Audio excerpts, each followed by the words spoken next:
इसमें सब ब्रह्ममय हो जाएगा। अर्पण, जिससे अर्पण किया जा रहा है वो भी ब्रह्म, ब्रह्मार्पणम, और जिसमें अर्पण किया जा रहा है वो भी ब्रह्म, और जो अर्पण किया जा रहा है वो भी ब्रह्म। अर्पण, जिससे अर्पण किया जा रहा है वो ब्रह्म, और जिसमें अर्पण किया जा रहा है वो ब्रह्म, और जो अर्पण किया जा रहा है वो ब्रह्म। तो स्वयं ब्रह्म की प्राप्ति समाधि अवस्था को हो जाता है। ये ज्ञान अपने को तो नहीं है, पर इतना जरूर है कि हम में जो सामर्थ्य है वो भगवान की दी हुई। बिल्कुल सरल भाषा में आपको बता रहे, हमारे पास जो भी वस्तु है भगवान की दी हुई। हम जो भी कर्म कर रहे हो भगवान के लिए, वो सब कर्म भगवान को समर्पित कर देते तो हम भी भगवत स्वरूप हो गए, हम भी भगवत स्वरूप हो गए। बड़ा आनंद का विषय, बस इसे समझ, ये ज्ञान का विषय है। ब्रह्मार्पणम ब्रह्मवीर ब्रह्माग्नो ब्रह्मणाहुतम ब्रह्मैव तेन गंतव्यम ब्रह्म कर्म समाधिना। इसी को आप भगवान में ले लो, भक्ति के द्वारा। हमारे पास जितने भी अंग हैं वो सब भगवान की दी हुई, जो भी वस्तुएं सब भगवान की दी हुई, जो बुद्धि है वो भगवान की दी हुई, जो भी भगवान की आज्ञा से हम कर्म करते हैं भगवान को समर्पित करते तो हमें भगवान ही प्राप्त होंगे। दैवमेवापरे यज्ञम योगिनः पर्युपासते ब्रह्माग्नाव परे यज्ञम यज्ञे नैवोपजुह्यति।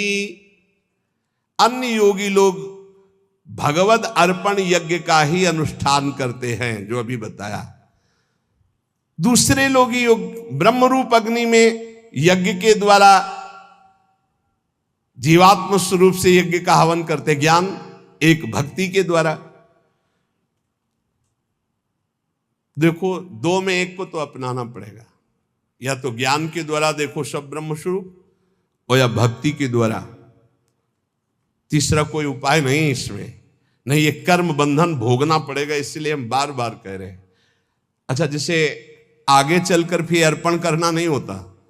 अर्पण करना तब तक होता है जब तक अपना कुछ बकाया रह जाता है, फिर इसके बाद अर्पण कुछ बचा ही नहीं। ये अर्पित, हृदय अर्पित, तो अब ये थोड़ी ही कि राधा वल्लभ अर्पणम मस्तु, कुछ रह नहीं गया अर्पण करने के लिए, तो करे क्या? समझ पा रहे हो? अभी आपके पास है इसलिए अर्पण करो, उसमें ज्ञान मत लगाओ। हमारी बात समझना। और जिनको हमारी ये बात समझ में आ रही है तो अब अर्पण करने की कोई बची ही नहीं बात। क्या? जैसे हमारा तन अर्पित है, हमारा मन अर्पित है, हमारा जीवन अर्पित है। अब इनके द्वारा जो अर्पित वो उन्हीं का घर जाए, नौकर की कोई पेमेंट नहीं होती। समझ रहे हो? ये आत्मसमर्पण जिनका हृदय से हो गया, उनको कर्म समर्पण करने नहीं पड़ते कि श्री कृष्णार्पणम मस्तु, राधा वल्लभ अर्पणम मस्तु। यहां हो गया है सब अर्पण मस्तु। यहां सब अपने आप सरकारी है। घर जाए नौकर की पेमेंट नहीं होती, चाहे वो बैठा रहे, चाहे फावड़ा चलावे, चाहे कुछ करे, उसका सब कुछ है। वो केवल कहने मात्र को सेवक है, वो स्वामी पर भी अधिकार रखता है। जो पेमेंट लेता है उसकी हर मिनट की पेमेंट है।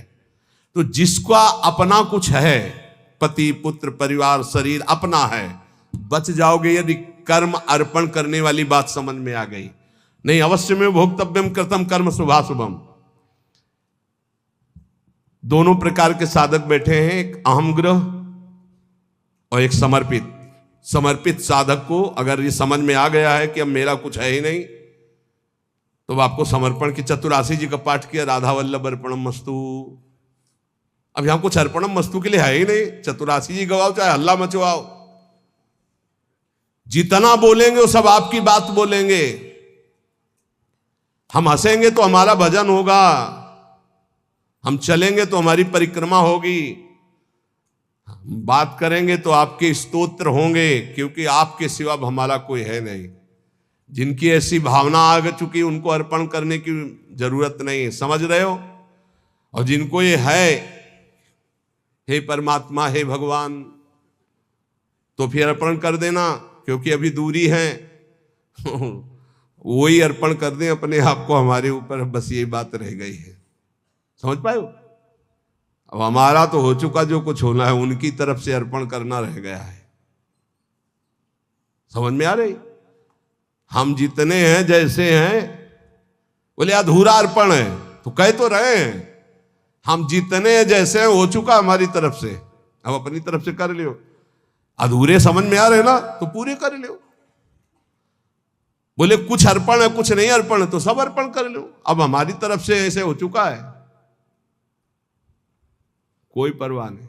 अगर ऐसा है तो बोलने की जरूरत नहीं, राधा वल्लभ अर्पणम मस्तु, ये बोलने की जरूरत नहीं। और अगर ये है कि अभी हमारा कुछ है तो पक्का बच जाओगे।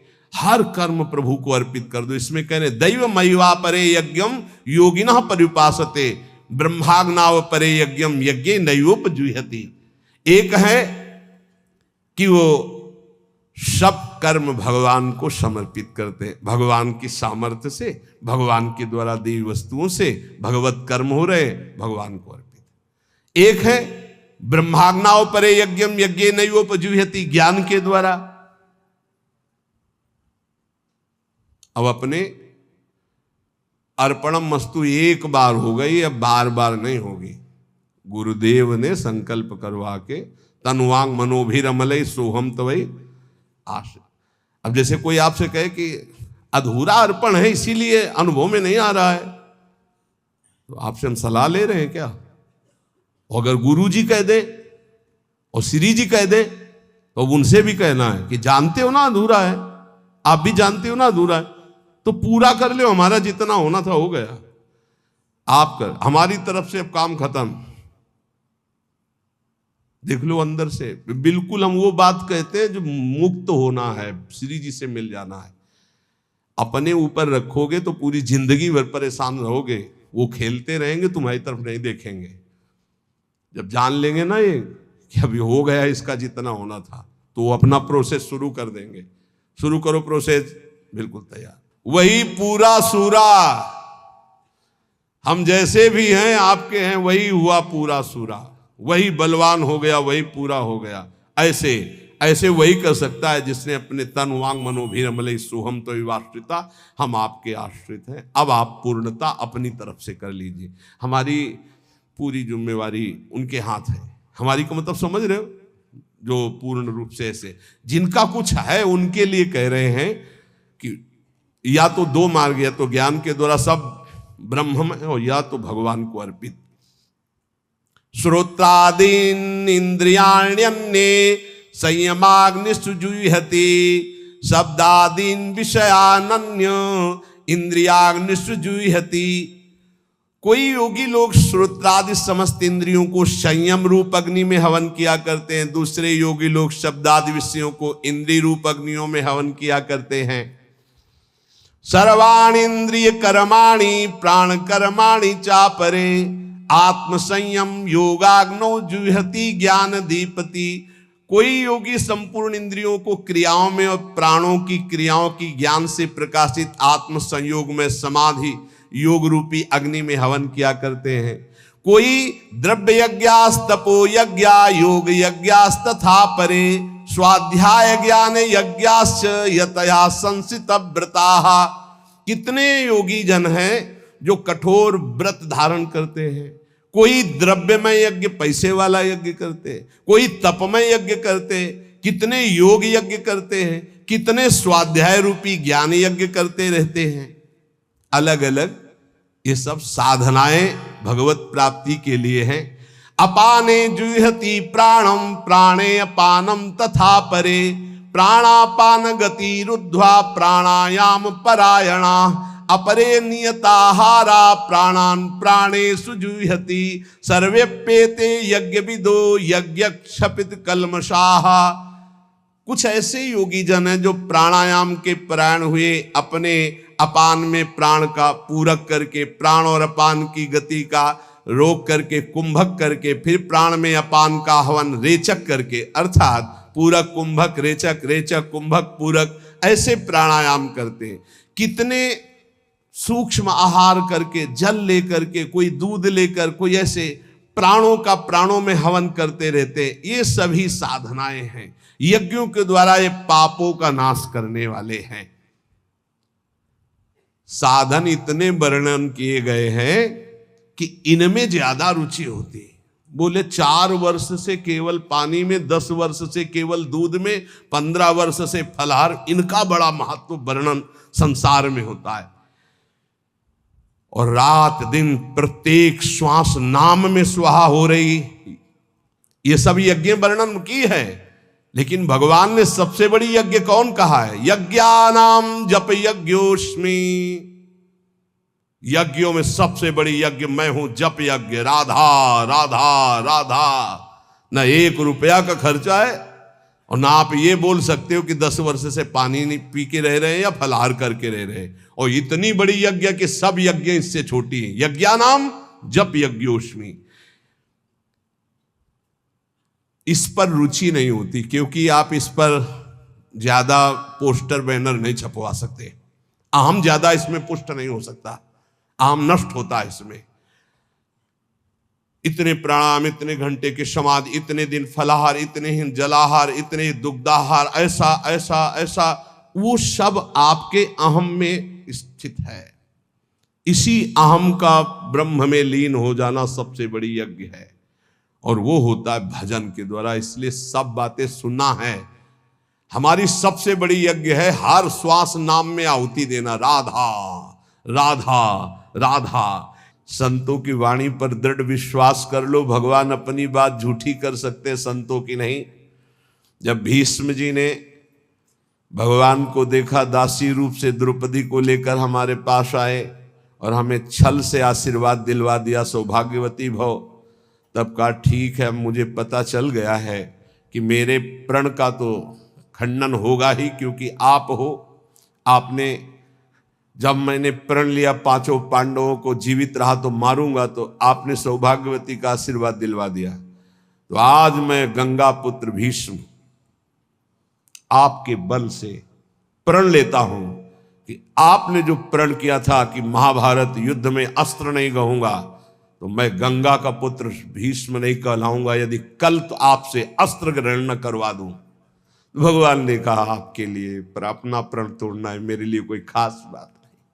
अपनो प्रण विसार, भगत को पूर्व प्रण निभाओ। ये महान रसिक महापुरुष कह रहे हैं, सकृदपि यदि दृष्टा हंत वृंदाटवी त्वम सकृदपि यदि राधा कृष्ण नामाभ्यधाई।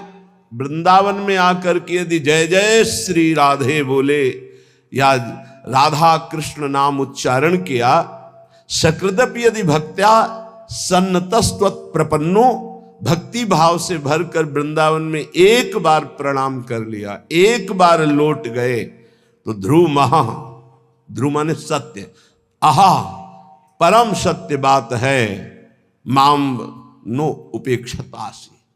हे वृंदावन, आप कभी उसकी उपेक्षा नहीं करेंगे, अर्थात उसको निश्चित आप अपने में बुला लेंगे। एक बार वृंदावन आ गया, एक बार यहां आकर जय जय श्री राधे बोला। यार बोल देते हैं एक बार, जय जय श्री राधे श्याम। बोले सकृदपि यदि राधा कृष्ण नामाभ्यधाई, एक बार प्रिया प्रीतम की जय जय बोल दिया, एक बार वृंदावन आ गया, एक बार प्रणाम करके वृंदावन भूमि में लौट गया, तो ध्रुव महा परम सत्य, वो नरक नहीं जाएगा, उसको भगवत प्राप्ति होगी। आप सोच सकते हैं भगवत प्राप्ति कैसे हो सकती है? पूरा रजिस्टर पाप लिखा हुआ है। एक बार वृंदावन आया, एक बार प्रणाम किया, एक बार राधा बोला, एक बार बिहारी जी के दर्शन किया, इसका क्या फल होगा? महाभारत में लिखा है, एक बार श्री कृष्ण को कोई प्रणाम कर ले, एक बार, एकोपि कृष्ण कृतः प्रणामो दशाश्वमेधा भृतेन तुल्या, दशाश्वमेधि पुनरेपि जन्म कृष्ण प्रणामी न पुनर्भवाय। एक बार कृष्ण को प्रणाम करने वाले का पुनर्जन्म नहीं होता। ये भीष्म जी के स्तव में लिखा। अब आप विचार करके देखो, जहां प्रिया प्रीतम विराजमान इस भूमि में लौट गया, रसिकों की चरण रज, प्रिया प्रीतम की चरण रज, एक बार बिहारी बिहारी जी को प्रणाम कर दिया, एक बार उनकी जय जयकार कर दिया, वो नरक नहीं जा सकता। श्रीपाद कह रहे हैं। इसलिए वृंदावने सैक पदस्पृहोपि महत्तमानां श्रुतभाषितोपि विदन्नपि स्वार्थ विधाति सर्वं हाधिं वृंदावनाश्रयामि।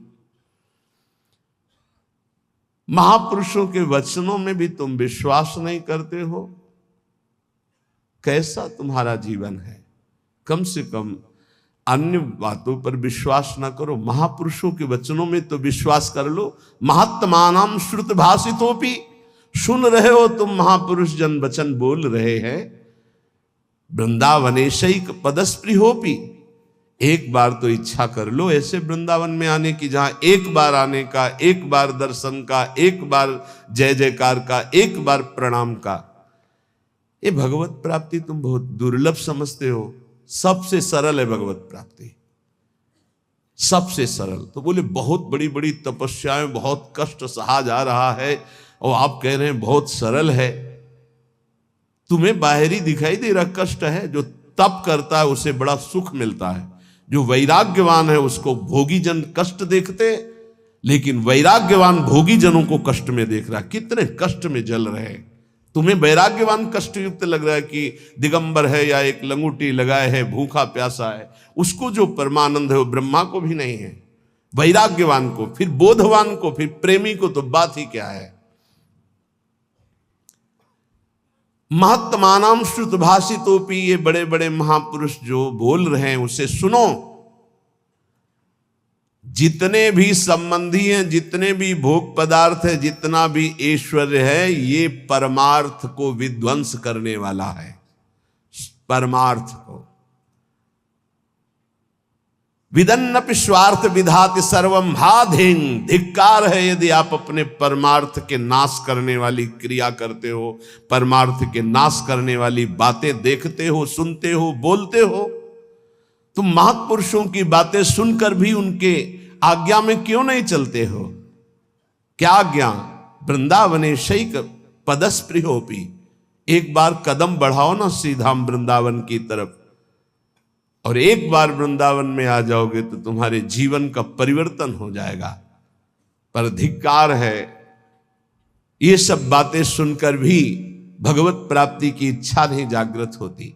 श्रीपाद कह रहे, दिव्यानेक विचित्र पुष्प फलवत वल्ली तरुणाम ततिर, दिव्यानेक मयूर कोकिल सुखाद्यानंद माद्यत खगः, दिव्यानेक सरासरित गिरिवरः प्रत्यग्र कुंजावली, दिव्या कांचन रत्न भूमिरपि मां वृंदावने मोहयत। मुझे मोहित कर रहा है वृंदावन, मोहयत माम वृंदावने मोहयत। देखो देखो मुझे वृंदावन मोहित कर रहा है। कैसा दिव्य वृंदावन प्रकाशित हुआ। दिव्यानेक विचित्र पुष्प फलवद वल्ली तरुणाम तति, कितने सुंदर सुंदर वृक्षों में कैसी लताएं लिपटी हुई, सुंदर रंग बिरंगे फूल और इतने सुगंधित, दिव्य दिव्य अनेक विचित्र लताएं, वृक्षों का आलिंगन किए हुए दिव्य दिव्य पुष्पों के गुच्छे। भावना करो, ऐसी सौरभ भंवरे मतवाले होकर के गुंजार कर रहे, रसीले फल लगे हुए हैं, और दिव्य दिव्य अनेक मोरों के झुंड उन वृक्षों के नीचे नृत्य कर रहे हैं, और शाखाओं पे बैठी हुई कोकिला गान कर रही हैं। शुक शाका जो सुक आदि हैं पक्षी, वो ऐसे आनंद उन्मत्त होकर के गान कर रहे हैं मानो राग रागिनियां मूर्तिमान बैठी हो। शुक शारिका, दिव्य अनेक अनेक हंस कलरव कर रहे, दिव्य सरोवर, दिव्य नदियां, दिव्य पर्वत, कैसी नवीन नवीन कुंजे, और स्वर्णिम कांतिमयी रत्न जटित वृंदावन की भूमि, इसने मुझे मोहित कर लिया। भूमिरपि माम वृंदावने मोहयत, भुवा स्वच्छाश्चिंता मणिभिरति चित्रैर्विरचिता, चिदानंदाभासः फलकुसुम पूर्णो द्रुमलता, खगश्रेणी सामस्वर कलकलाश्चिद्रस सरित, शरांसी सी वृंदावन मनु मनो में विस्मृतु। अहो मेरा मन विस्मृत अवस्था को, देहातीत अवस्था को प्राप्त हो रहा है। कैसी सुंदर स्वच्छ भूमि वृंदावन की, दिव्य वृंदावन की, करोड़ करोड़ चिंतामणियों से जटित ये भूमि, कैसा सुंदर रासमंडल, कैसी चिन्मय लताएं, कैसा चिन्मय फल, कैसे चिन्मय पुष्प। और यहाँ के पक्षी जब गान करते हैं तो शाम वेद की ध्वनि प्रकट होती है। आहा, खगश्रेणी सामस्वर कलकलाश्चिद रस सरिते।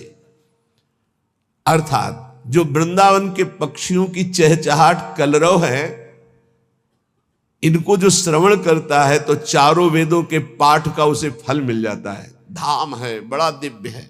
राधा यशो मुखर मत खगावली के यहाँ के पक्षी श्री जी का जस गान कर रहे हैं। और यहाँ के जो सरोवर हैं उनका जो जल है, भूमि में ऐसा कोई तीर्थ नहीं है जो वृंदावन ब्रज धाम के सरोवरों की जल की समानता कर सके। क्योंकि जितने तीर्थ हैं, तीर्थ पाद श्री हरि के चरणों से हैं। और यहां तीर्थ पाद हरि जिन चरणों में नमन करते, प्रिया चरण रज जान के लुठत रसिक सिर मोर, वो लाडली जू का ये क्रीड़ा स्थल है वृंदावन, ये ब्रज भूमि। इसलिए श्रीपाद कितनी महिमा की बात कहे। वृंदारण्ये वरम श्याम क्रमिरपि परतो नो चिदानंद देहो। मुझे वृंदावन में नाली का कीड़ा बना दिया जाए, मैं याचना करता हूं। और वृंदावन के बाहर मुझे चिदानंद देह प्राप्त नहीं चाहिए। ये जब वृंदावन की दिव्य महिमा को श्रीपाद जाने तो ये बात कही। ये कैसी कोई साधारण बात नहीं है। ये मानव देह में ऋषि स्वरूप से दिव्य वृंदावन का आनंद ले रहे हैं। तो क्या कह रहे हैं?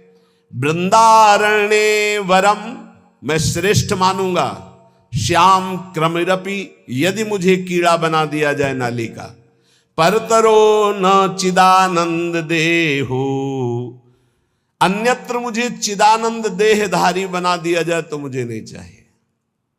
क्या है दिव्य वृंदावन की अनुपम महामाधुरी। श्री भट्ट देवाचार्य जी कह रहे हैं, यदि वृंदावन के बाहर मुझे हरि भी मिले तो मैं आंख उठा के नहीं देखूंगा। विपिन राज सीमा के बाहर हरि हूं को न निहार, रे मन वृंदा विपिन निहार। यद्यपि मिले कोटि चिंतामणि तऊ न हाथ पसार। जय श्री भट्ट धूलि धूसर तन, ये आशा उर्धार, रे मन वृंदा विपिन निहार। ए भाई, वृंदावन के बाहर हरि भी हो तो आंख मत लड़ाना, मत आंख उठा के देखना। क्योंकि वृंदावन के बाहर होते हुए चतुर्भुज नारायण रूप हो गए। यही ब्रह्महृद अक्रूर घाट से बाहर होते ही प्रभु का स्वरूप, चतुर्भुज स्वरूप भगवान का अद्भुत वैभव प्रकाशित हो गया। क्योंकि वहीं देखा अक्रूर जी ने कि अनंत शेष सैया पर शयन करने वाले चतुर्भुज नारायण वही शेष जी बलराम और वही भगवान नारायण हरि रूप। तो हमारे जो द्विज मुरली मनोहर वृंदावन विहारी नवनिवृत्त निकुंज से पधारे वो यही हैं। कभी एक कदम भी बाहर नहीं गए। वृंदावन परित्यज्य पाद में कम न गच्छति, ये एकांतिक रहस्य भगवान का प्रेमी जनों के सिवा और कोई नहीं जानता। भगवत रसिक रसिक की बातें रसिक बिना को समझ सके ना। श्रीपाद कह रहे हैं, जहां श्री भट्ट देवाचार्य जी कह रहे धूल धूसर तन, बस ये सबसे बड़ी उपलब्धि है। वृंदावन की रज शरीर में लगी हो और प्राण छूट रहे हो राधा राधा राधा, तो वो बात बनेगी जो बड़े बड़े योग साधना से नहीं बनती। इसीलिए कह रहे आंख उठा के बाहर मत देखो, धैर्य पूर्वक समय काट लो, इसी रज में प्राण त्याग दो। वृंदारण्ये वरम श्याम, वरम माने श्रेष्ठ होता है। मेरे लिए सबसे श्रेष्ठ बात क्या होगी कि यदि मुझे वृंदावन में कीड़ा बना दिया जाए। क्रमीरपि पर तो न चिदानंद देहा, बाहर मुझे कहीं चिदानंद देह भी मिले तो मुझे नहीं स्वीकार है, वृंदावन में मुझे कीड़ा बनना स्वीकार है। रंकोपि श्याम तुल्य परमहीन परत्राद्भुतानंत भूति, यहां मुझे रंकोपि बहुत गरीब दरिद्र बना के रखा जाए तो मैं रहना पसंद करूंगा, लेकिन वृंदावन के बाहर मुझे अनंत विभूतियों का स्वामी बना दिया जाए तो मैं रहना पसंद नहीं करूंगा। धाम में मैं महान दरिद्र बन करके रहना। रंकोपि श्याम तुल्य परमहि न परत्राद्भुतानंत भूति, वृंदावन में नाली का कीड़ा बनकर रहना चाहूंगा, बाहर चिदानंद रूप नहीं धारण करना चाहूंगा। वृंदावन में बहुत दरिद्र गरीब बनकर रहना चाहूंगा, लेकिन बाहर विभूति संपन्न होकर महावैभवशाली नहीं रहना चाह। शून्योपि श्यामि श्री हरि भजन लवेनाति तुच्छार्थ मात्रे, लुब्धो नान्यत्र गोपी जन रमण पदाम भोज दीक्षा सुखेपि। गजब कर दिया। वृंदावन में एक सेकेंड के लिए भी भजन ना हो तो मुझे कोई परवाह नहीं। लव शून्यम, शून्य पिश्यामी हरि भजन लवे नाति, एक क्षण पूरे जीवन भजन ना हो तो मुझे कोई परवाह नहीं। काफी अच्छा लग रहा होगा, नहीं लग रहा? यही समस्या है। इन महापुरुषों के हृदय की बात को समझना थोड़ा कठिन है। देखो, जिसको इतना वृंदावन से प्रेम हो, भजन बिना रह कैसे सकता? हमको ही बता दो, कैसे रह सकता है? भजन का मतलब क्या होता है? जिससे अधिक प्यार होता है उसका चिंतन होता है। इनको वृंदावन से प्यार है तो वृंदावन की गोद में प्रिया प्रीतम खेल रहे हैं। ये प्रिया प्रीतम के बिना एक सेकेंड नहीं रह सकते, इनके प्राण निकल जाए, ये जी नहीं सकते। अभी आपने ऊपर सुना कि तुम महापुरुषों की बातों को सुनकर धारण क्यों नहीं करते हो? देखो वृंदावन कैसा चिदानंद रूप प्रकाशित करता है। अभी सुना आपने? ये तो कुंज निकुंजों की शोभा में जो विहरण करने वाले हैं वो प्रभु, क्या वो श्रीपाद को नहीं दिखाई दे रहे? ऐसे महापुरुष जैसे हरिराम व्यास जी करे, काहू के बल भजन को काहू के आचार, व्यास भरोसे कुंवर के सोवत पांव पसार। तो लगता है इनको भजन से मतलब नहीं। भैया इनका रोम रोम भजन में है। महापुरुषों की बातों को समझना। वृंदावन में जो कबहू कछुक भजन नहीं होए, रज तो उड़ी लागे तने पीवे यमुना तोए। यमुना जी की पावन स्पर्श करती हुई लहरों को जो वायु और रज को लेकर जो वायु बिना भजन कराए छोड़ेगी।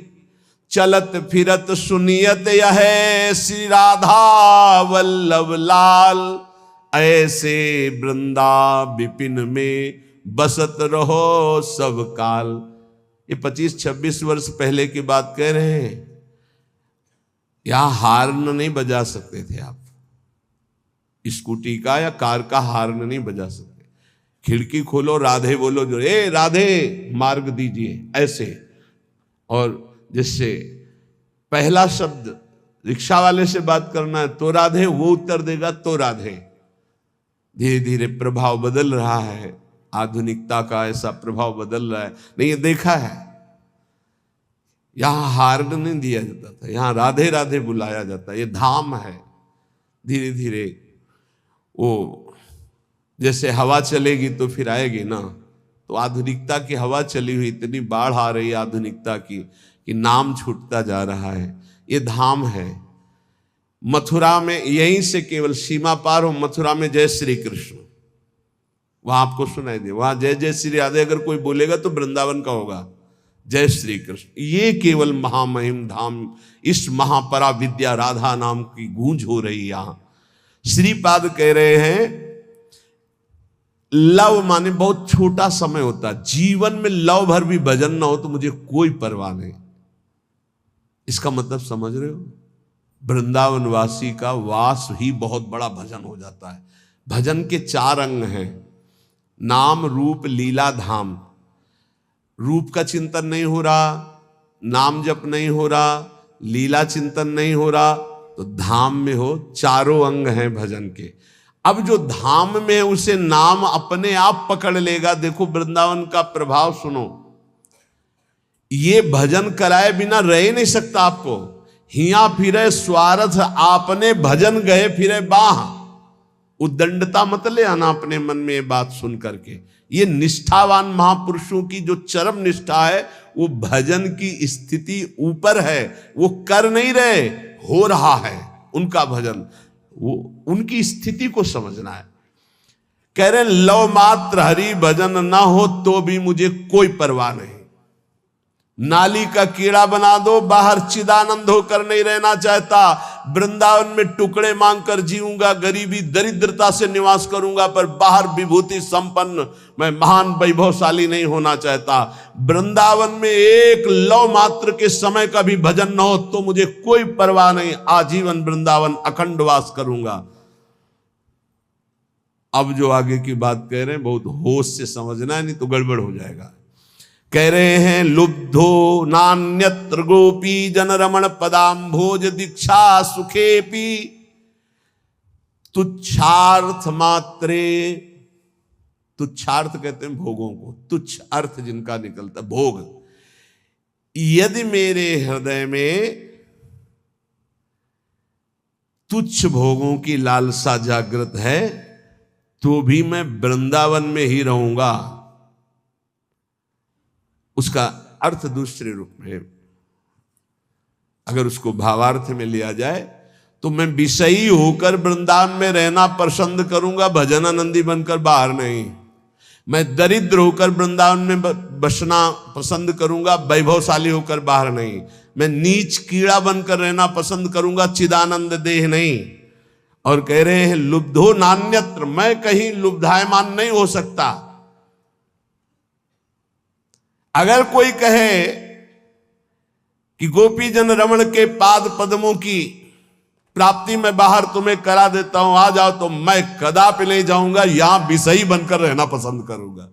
गजब की निष्ठा, गजब की निष्ठा। आगे एक श्लोक आता है जो कभी भी किसी को बचेगा नहीं। बहुत विचित्र कोटि निष्ठा वही होती है जो विचित्र कोटि की होती है। श्री कृष्ण के प्रेम में उन्मत्त होकर मैं बाहर रहना नहीं चाहता, लेकिन वृंदावन में घोर विषयी बन करके भी मैं रहना चाहता हूं। और ऐसे महापुरुष हैं जो ब्रह्मबोध संपन्न है, जो भगवत प्रेम को प्राप्त महापुरुष है। ये भला ऐसा, ये कुछ है वृंदावन की ऐसी महामहिमा जिसमें श्रीपाद लुब्धायमान है। ध्रुवदास जी, श्री वृंदावन दास जी, हरिवंश महाप्रभु, प्रथम यथामति प्रणवो श्री वृंदावन तिरम्य श्री राधिका कृपा बिल, क्योंकि इसमें मेरी प्यारी जो विराजमान है। वृंदान सर्व महताम पहाय दूरात वृंदाटवी मनुसर प्रणयन चेता सत्तारणी कृत स्वभाव सुधार सौघम राधा विधान में दिव्य निधान। ये हम नहीं करेंगे भजन, अब हमारी श्री जी है ना। जिस दिन हमारी श्री जी ने देखा मेरे महल में पड़ा हुआ ये विषयी पुरुष है, उसी दिन ऐसा महाप्रेमी बना देंगी। बिल्कुल हिया फिरे स्वार्थ आपने भजन गहे फिरे बाह। और देश के बसत ही अधिक भजन हो, यही सम तो पूजत नहीं वृंदावन रहे सोए। कैसे कोई वृंदावन की महिमा को पार पा सकता है। और देश के बसत ही घटत भजन की बात, वृंदावन में स्वार्थ उलट भजन हुए जात। बड़े भाग्यशाली जिनको ये महिमा सुनने को मिली और अपने हृदय में धारण किया। अगणित रवि कोटि प्रस्फुरत दिव्य भाति सकृदपि हृदय भातई शीतलानंद वृष्ट्या प्रशमित भवतापैर दुर्लभार्थान दुहदद्भिः परम रुचिर मां संख्य वृक्षई परितम। करोड़ करोड़ सूर्यों की सी कांति यहां के वृक्षों की डालों से प्रकट होती है। यहां सूर्य चंद्र का प्रवेश नहीं वृंदावन में, दिव्य वृंदावन में। भगवान कहते न तद्भासते सूर्यो न शशांको न पावकः यद गत्वा न निवर्तन्ते तद्धाम परमम मम। ये परम धाम सूर्य चंद्र अग्नि का प्रवेश ही नहीं है। बोले अगणित रवि कोटि, अगणित गिनती नहीं है ऐसे सूर्य और चंद्रमाओं जैसा प्रकाश वृंदावन की वृक्षों की शाखाओं से प्रकट हो रहा है। कैसा रमणीय वृंदावन, जहां हमारे प्रिया प्रीतम गलवैया दिए हुए चल रहे, कोई सखी छत्र लिए, कोई चवर लिए, कोई बाजत मृद मृदंग, नाचत सभय सुधंग, नृत्य करते हुए कोई आगे चल रहे, कोई मृदंग वीणा वेणु ऐसे वाद्य बजा रही, कोई पुष्पांजलि अर्पित करे, कोई जय हो खग मृग पशु पंछियों का कोलाहल, और ऐसी सुंदर सुंदर दिव्य लताएं फूली हुई प्रिया प्रीतम के अंग की सौरभ संपूर्ण वृंदावन को सुवासित कर रही। ए चिदानंद सुख। इसीलिए कहते हैं मानव देह से ही ये प्राप्त हो सकता है, और सबको सौभाग्य नहीं मिला। ये पूरे विश्व में कितने प्राणी हैं? अरे भारत में मनुष्य केवल 140 करोड़ बताए गए। कितने बैठे हैं? 2, 500, 1000 इतने हैं। कितने सुनेंगे इन